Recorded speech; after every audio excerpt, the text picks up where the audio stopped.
Asalachi gerenu na akwụkwọ akụkọ nke tata bụ Thursday ahịa afọ abalị 27 nke ọnwa 11 afọ 2025. Tinubu ekwupụtala ọnọdụ gbata n'okwu nchekwa gburugburu Nigeria bụ akụkọ anyị hụrụ n'akwụkwọ akụkọ Daily Post.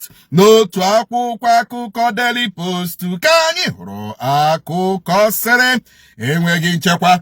Ka anyị gwa Tinubu nke bụ eziokwu, ka Dickinson gwara ụlọ nzukọ sineti ala anyị. Ndị agha mba Guinea-Bissau ewegharala ọchịchị mba ahụ, kpọchie onye isi ala mba ahụ bụ Umaru Sisoko. Akụkọ ọzọ gbara n'akwụkwọ akụkọ Daily Post. N'akwụkwọ akụkọ Vanguard ka anyị hụrụ akụkọ sịrị ntọrọ ụmụ akwụkwọ na Kerbi. Ụlọ nzukọ sineti ga-enyocha mkpọpụ akpọpụrụ ndị agha tupu atọrọ ụmụ akwụkwọ ndị a. Bụ akụkọ ọzọ gbara n'akwụkwọ akụkọ Vanguard. N'otu akwụkwọ akụkọ Vanguard ka anyị hụrụ akụkọ sịrị Natasha akpọọla oku ka ụlọ nzukọ sineti nyochaa ọnwụ obere nwa afọ 13 aha ya bụ Ọchanya Ọgbanje. Mmadụ abụọ nwụrụ dịka otu nche vigilanti kụnyụrụ ntọrọ ndị obu egbe banditi chọrọ ịtọrọ ụmụ akwụkwọ na Kogi. Bụ akụkọ ọzọ gbara n'akwụkwọ akụkọ Vanguard. N'akwụkwọ akụkọ Punch ka anyị hụrụ akụkọ sịrị ntọhapụ ụmụ akwụkwọ abụghị mmeri o, ndị na-eyi ndụ egwu nwere ikikere ọchịchị nke aka ha, ka Atiku kwuru. Ụlọ nzukọ omeiwu etiti ajụla mkparịkọta ụka ọbụla n'etiti gọọmenti na ndị obu egbe bandit. Bụ akụkọ ọzọ gbara n'akwụkwọ akụkọ Punch. N'otu akwụkwọ akụkọ Punch ka anyị hụrụ akụkọ sịrị enweghị nchekwa. Tinubu enyela iwu ka ndị na-achị nnama chịpụtacha egbe ha ji achịgharị nnama gburugburu Nigeria. Otu ECOWAS African Union akatọọla mweghara ndị agha weghara ọchịchị na Guinea-Bissau. Bụ akụkọ ọzọ gbara n'akwụkwọ akụkọ ahụ. Ọ dị mma, unu ahụla n'ihe nụ. Onye isi ala etiele mkpu na onye ọbụla na-achị nnama na Nigeria must surrender the gun. Onye ọbụla na-achị nnama na Nigeria ga-asọrenda egbe o ji achị nnama. Ọ dịghị ka ọ ga-ekwu omume?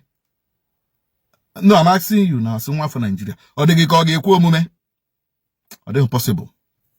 Ọ wụghị ikwu ya n'ọnụ. Ọ wụ iwepụta strategy a ga-eji napụtacha ha egbe. Ọ wụ iwepụta strategy, wepụta policy, strict one. Disarm ndị na-achị nnama. Ka ha jiri sọsọ mkpara na-achị nnama ha na-achị, because ọ wụ ha iji mara ndị na-achị nnama mkpara. Amaghị m na ọtebe anyị na-eje. Ọ dị mkpa na ịghọtara m. Ọ dị mma dịka aka ahụ na-ewu onye isi ala ekwupụtara ọnọdụ gbata dịka sineti jụrụ kpamkpam na agaghịzi enwe mkpakọrịta ụka n'etiti gọọmenti ọbụla na ndị bandit. Ha ga-ekwenụ? Katsina ọ ga-anụ? Zamfara ọ ga-anụ? Kerbi ọ ga-anụ? Other states na North ha ga-anụ? That na agaghị enwe ihe ọbụla gbasara mkparịta ụka n'etiti ndị bandit na gọọmenti. Finally, the government has agreed and accepted that there were negotiation between government and the bandits. But before ha na-agụ na-enwe ihe dị otu ahụ dị nụ.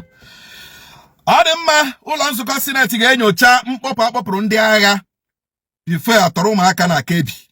Ndị agha ga-edega skuul ahụ before ha nata ha kọl abịa, ha azacha kọl muvuo pull out. Ozugbo ha na-pull out, terrorist bandits abịa tọrọ ụmụaka na Kebbi. Ana m ekwe mgbe ọbụla na-ekwuchi ike. Nigerian government is not yet ready to fight insecurity. When they are ready, we will know. Ahụrụ aha ndị Boko Haram n'ọrụ ndị agha Nigeria nakwa ndị uwe ojii ka Idris Wase bụburu osote onye isi ụlọ nzukọ nnọchiteanya ala anyị kwuru. Bụ akụkọ ọzọ gbara n'akwụkwọ akụkọ Nigerian Tribune. N'akwụkwọ akụkọ Nigerian Tribune ka anyị hụrụ akụkọ sịrị onye ọkaiwu Nnamdi Kanu, ụmụnne Nnamdi Kanu agala ụlọ mkpọrọ Sokoto ịhụ Nnamdi Kanu. Ganduje akatọọla mwakpo ndị obu egbe banditi wakporo Kanu gbuo mmadụ 3 ma tọrọ ọtụtụ ndị mmadụ na Kanu. Bụ akụkọ ọzọ gbara n'akwụkwọ akụkọ ahụ. Akwụkwọ akụkọ The Nation ka anyị hụrụ akụkọ sịrị onye bụburu onye isi ala mba Peru bụ Viskara ka a tụrụ mkpọrọ afọ 14 maka ị na-aka azụ. Kwụsị na ịrụ ụlọ akwụkwọ ebe a na-ebi boarding school n'ebe na-enweghị nchekwa ka Tinubu gwara ndị gọvanọ Naijiria bụ akụkọ zọbara n'akwụkwọ akụkọ The Nation. N'otu akwụkwọ akụkọ The Nation ka anyị hụrụ akụkọ sịrị kwadonu iwu ga-ehiwe ndị uwe ojii steeti nwe ka Tinubu gwara ụlọ nzukọ Senate.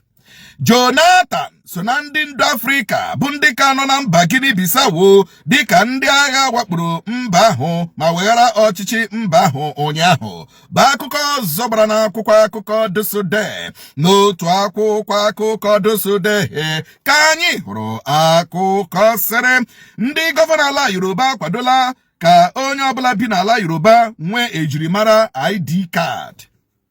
Perfect. Onye ọbụla bi n'ala Yoruba ga-enwe ID card. Ihe ahụ anyị nọ na-ekwu ya, ihe ahụ suggestions anyị nọ na-enye ndị gọvanọ, especially gọvanọ steeti Imo.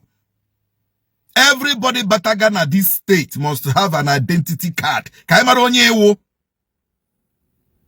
We must know you. If I kwesịrị itinye ka ọ bụrụ computerized. A capture ọgụ. Onye kwesịrị ime. But ikwucha ya wuru okwu ndị opposition. Adịmadịka ka ahụ na-ewu former deputy speaker Idris Wase ekwuole na mgbe ọwụ deputy speaker na agara na the list of ndị army na ndị police hụcha aha ndị Boko Haram as police officers, aha ndị Boko Haram as military soldiers, as soldiers of Nigeria. Otela iji ekwu but ma yi na-ekwu ha dasị gị, where is the evidence? Where is the evidence? Now deputy speaker, former deputy speaker Idris Wase ekwuole o ijikwa gị na most of ndị army nọ n'obodo a wụcha Boko Haram members. Most of police officers in Nigeria, which are Boko Haram members. But now, you want to join Idris Wasanwa, Munu Choputara, Nandi Boko Haram, Nona police, Nonami, Gidi Kunu Merambunu no Chichi, you might have one or Chichi, here when sense. Harry to from government, here when sense. Lenny Okuge now, you want to put our Kaiman again, and I won't go Jipo. And Okwanda with Iki Wagonami now, Mokwa with Iki Wagona police now, members of Boko Haram. In Nigerian military, members of Boko Haram, in Nigerian police. Leponye Kurie Idris Wase, former deputy speaker of House of Rep Nigeria. Or is it most of top police officers in Nigeria wounded Boko Haram. Top most of the military Boko Haram. Manaka Hachop Tragedi Kahamene. Did they call for probe? No. How about it because all munneha? Ara chawa kwanum puranya. Ode mmeba ka anyị na-apịakọta ya kpamkpam bụ ihe omume. Ode mma Jonathan nwanne anyị nwoke kpewere ni ekpere. Kpewere ni nwanne anyị nwoke Jonathan, good luck Jonathan ekpere. Ndị agha achụtuola ọchịchị ndị nkịtị na Guinea-Bissau and ọ nọ nga. Yesterday ka o mere. Mụ na nwoke gara nga ahụ ọkwa ka democracy nwee ike hiodo na Guinea-Bissau. Ya ejewo nga ahụ tọkịrị. Biko kpewere ni ekpere.